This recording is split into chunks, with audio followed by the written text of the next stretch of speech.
राहुल रावत मेरे साथ इस वक्त जुड़ चुके हैं। राहुल, एक खुशखबरी जो आप वहां से सुनाना चाहेंगे, क्योंकि आप इस पल के गवाह बने हैं। वहां पर पहला पदक हिंदुस्तान के लिए, सिल्वर मेडल।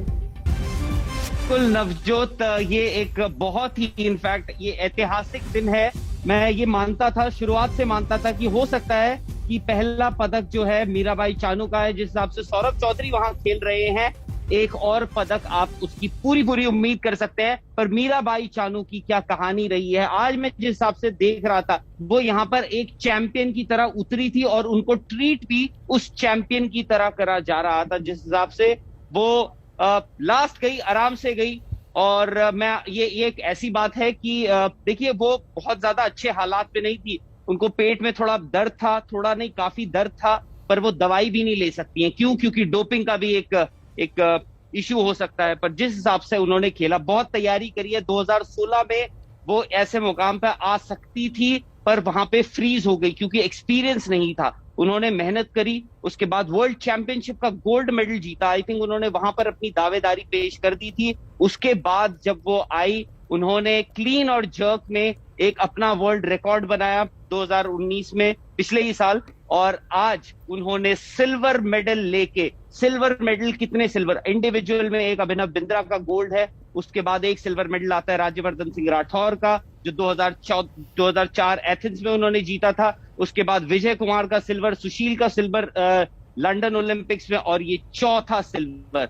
ये बहुत बड़ा अचीवमेंट है। दूसरी महिला खिलाड़ी बनी है मीराबाई चानू, जिन्होंने एक सिल्वर मेडल जीता है पीवी सिंधु के बाद। और ये एक ऐतिहासिक दिन है, ये मैं मानता हूं। और वेट लिफ्टिंग, देखिए वेट लिफ्टिंग नवजोत बहुत सालों से हमारा डोपिंग के इर्द गिर्द घूमता रहा है। बहुत शर्म और शर्मिंदा भी होना पड़ा है एथलीट्स को। बट देखिए, एक एथलीट गया आपका वेट लिफ्टिंग में, एक एथलीट गया है इस बार ओलंपिक्स में वेट लिफ्टिंग में। और वो एथलीट जो है अंदर, इस वक्त जब हम बात कर रहे हैं, अंदर पोडियम पे खड़ा है, वो दूसरे पायदान पे। राहुल बिल्कुल, ये बात है, ये यकीनन एक बहुत ही गर्व की बात है। और मैंने जैसे शुरुआत में ही कहा था कि आप तो इस ऐतिहासिक पल का गवाह बने हैं। जरा बिल्कुल हमें आंखों देखा हाल बताइए, वहां पर जिस वक्त वो उतरी, किस तरह का कॉन्फिडेंस था, कितना टफ मुकाबला था, कैसी बॉडी लैंग्वेज थी। मैं चाहूंगी कि आप पूरा बताइए, क्योंकि ये हिंदुस्तान के लिए एक बड़े गर्व की बात है। आज का दिन बहुत अहम हिंदुस्तान के लिए।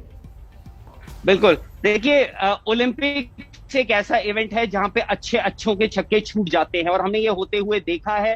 मीराबाई चानू, ठीक है, पिछली बार वो एक इनएक्सपीरियंस्ड एथलीट वेट लिफ्टर की तरह आई थी, पर इस बार जो है वो आई, यकीन था, उन्हें भी यकीन था। उन्हें कितना यकीन था क्योंकि ये हम नहीं बता सकते, पर फिर भी जिस हिसाब से उन्होंने पिछले 2-3 सालों में परफॉर्म किया है, हमें उम्मीद थी, मुझे उम्मीद थी कि वो इस बार एक मेडल लेकर आएंगी ही आएंगी। और आज जब वो आई, पहले 2 राउंड्स होते हैं, पहले ग्रुप बी होता है, ग्रुप ए होता है। ग्रुप ए में जो आपके अच्छे वेट लिफ्टर्स होते हैं उनको रखा जाता है।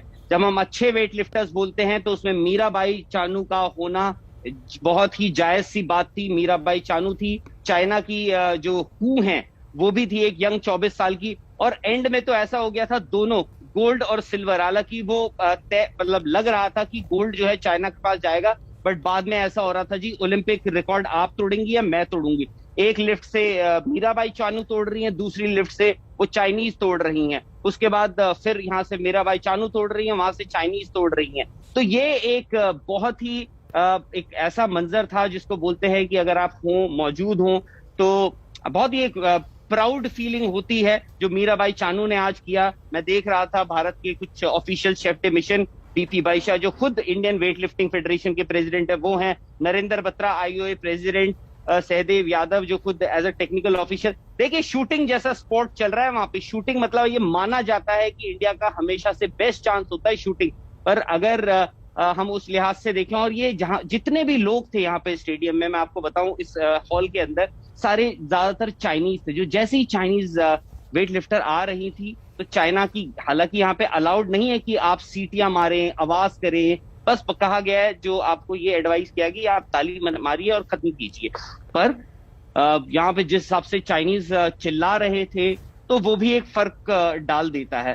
पर आई थिंक मीराबाई चानू, उनका आखिरी अटेम्प्ट जो था वो फेल हो गया, बट वो बहुत अव्वल दर्जे से इस ओलंपिक गेम्स में पास हुई हैं। नवजोत, एक सिल्वर मेडल बहुत बड़ी चीज है ओलंपिक्स में। एक मेडल भारत के लिए, जिस देश में हमने आज तक सिर्फ 28 मेडल्स जीते थे और जिसमें से 8 ओलंपिक के मेडल्स थे। और हम देखें पिछले साल पिछला ओलंपिक्स जो हुआ, रियो ओलंपिक्स जो हुआ, वहां आपकी 2 मेडल्स आ गए थे, फिगर जो है क्योंकि आपने लंदन में इतना अच्छा परफॉर्म किया था। एक्सपेक्टेशंस आपसे बढ़ती जा रही थी, उम्मीदों का जो बोझ है या उम्मीदें जो हैं वो बढ़ती जा रही थी। और हमने देखा कि आप रियो में फिर आप सडनली आप ये सोचते हैं कि यार क्या हम ज्यादा तो नहीं मांग रहे हैं, ज्यादा तो नहीं सोच रहे हैं। पर आज पहले दिन, और मैं हमेशा से मानता हूं कि पहला दिन लंदन में भी पहला दिन जो है, शुरुआत जो है आपकी बहुत डिसाइसिव रही थी। आज भी आपकी शुरुआत बहुत डिसाइसिव रहेगी। इस ओलंपिक्स को लेते हुए आपकी एक अच्छी शुरुआत जो है, ये हो सकता है कि ओलंपिक्स में भारत के लिए, जो हम सब बात कर रहे थे, ये बहुत बड़ा दिन हो सकता है।